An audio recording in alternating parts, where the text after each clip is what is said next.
So here we are. Finally, it's D-Day. Made it down to the Puyallup Fairgrounds. These are some pictures of it when we were sitting waiting to register it.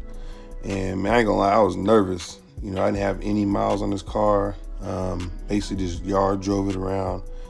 And then also on Friday, somebody's throttle, I guess, stuck when they were backing up and they took out some cars in the building in the fairgrounds. So I didn't want to end up like that guy. So we'll get right into the video. We went driving around. This is actually the first us coming through the gate and driving around. And then we'll pick up a little bit later on in the video.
This is the part where you really start to get nervous because you got people walking on both sides and in front of you, and none of them are aware that this car hasn't been on the street since Reagan was president.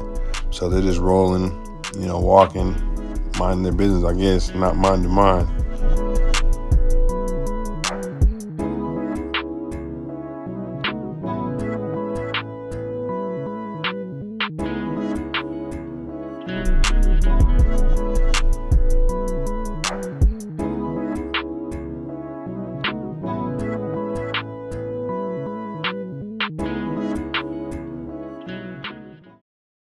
Here's a spot we ended up parking at. I believe it was in between a Falcon and like a 71 or 72 Mustang Coupe. I had this poster board printed up that morning and I spray glued it together, and it told about the history of the car and some of the options on it. And the car was really well received. It was funny too because people would walk up to it and they would talk about the stance on it and see like, damn, how did you put 295s in the back? So I spent a lot of time talking about that. Some people would walk by, then they would double back and read the sign. Then they got curious, and then they would start looking in. I had the original window sticker in the driver's side back window.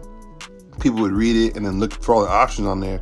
And everybody kept saying, I didn't know they made a 427 Caprice with the 4-speed, and then somebody would say, oh, my buddy had one, but it was an automatic. So it was really cool, and I'm glad I put the poster board there. It really helped people out.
Rollout Saturday night. I usually don't go Sundays, but I ended up going this year. But I like Fridays and Saturdays because it's all old schools. Well, pretty much all old schools. I don't know what happened this year. In past years, the cutoff for the years was, I think, like 76. and then it went up to like 87 a couple years ago. I don't know what it was this year, because on Saturday I saw like a 2008 Chrysler 300 roll through.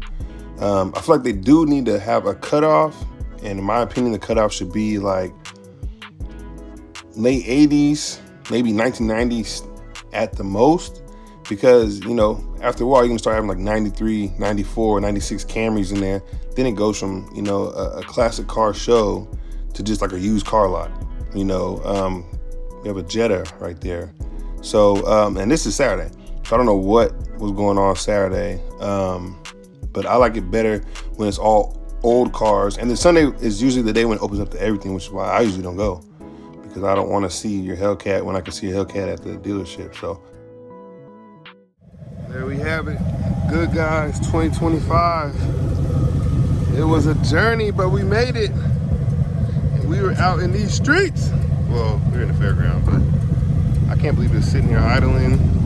We drove it in, cruised, all that good stuff. Get some real miles on it. But everybody loved it. Everybody loved the meats in the back. So happy, man. Yo, here we are the day after Good Guys, man. It was a ball. I had a blast, man. Little man had a blast. Cousin King had a good time. It was awesome, man. I planned on bringing the wagon, 2 tons of turquoise. And I was like, nah, that's too easy, man. I drive this thing every single day. You know, and then I was like, well, I can bring the Favel. And I was like, that's also too easy. We took that last year.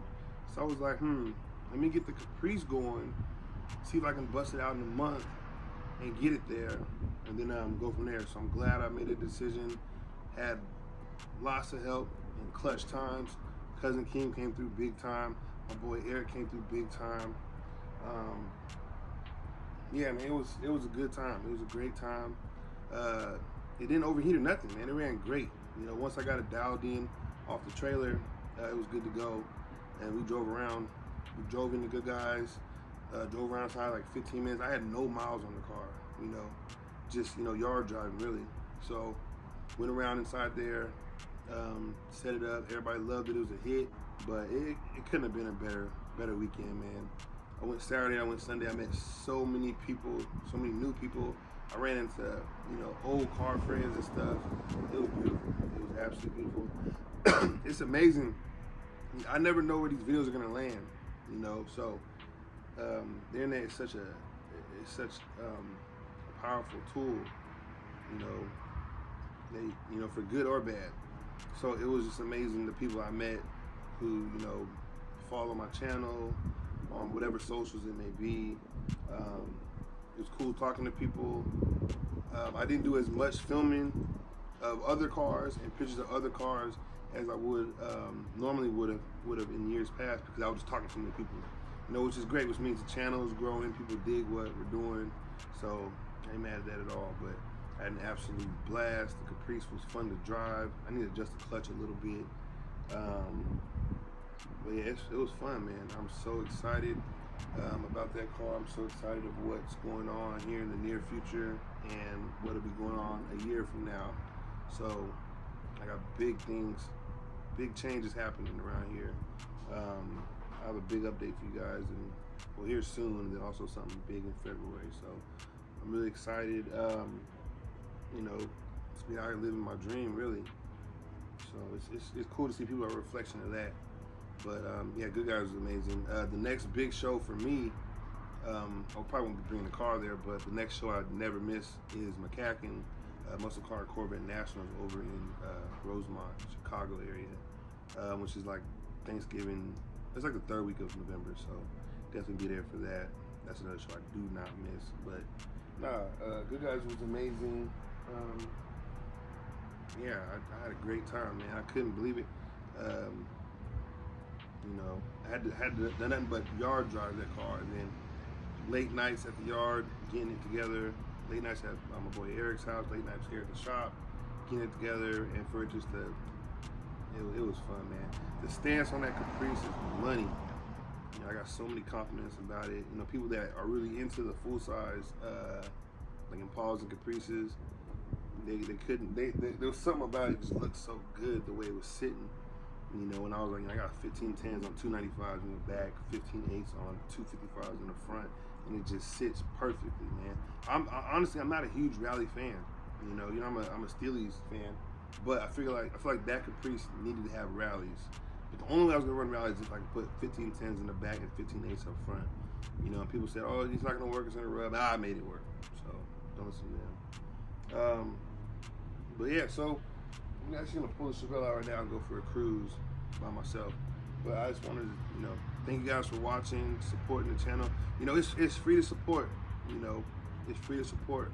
You know, you watch these YouTube videos, it's free. You know what I'm saying? A commercial pops up, let it play through. If it's like, you know, 30 seconds, let it play through, man.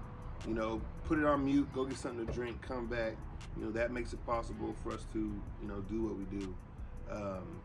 If it's like a 3-minute thing, man, skip that joint. I ain't mad at all. So, yeah, man, I appreciate all the love, all the support. I'm glad you guys dig what we're doing.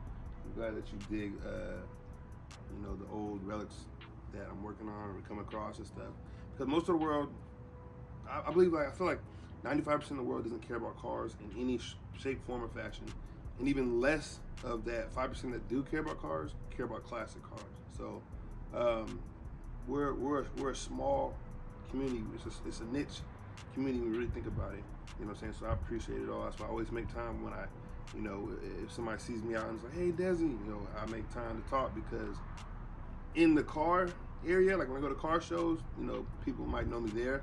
But when I'm outside of a car show, the minute I pull out that gate, don't nobody know us. You know what I'm saying? So it's very small. I never let it get to my head. I've been around people in the industry who do let that get to their head, you know, and they act like they can't be bothered or whatever. So I vow to never be like that, no matter what, no matter where this takes me. So I'm grateful for all your support. Love you guys, and yeah, I'm gonna see what I'm gonna bring next year. I'm thinking about maybe bringing this wagon or the 65, and then maybe the Cameo next year, driving down there. So that's the case. I got a lot of work to do. I need to do the work now instead of last minute like I normally do. So love y'all. Peace.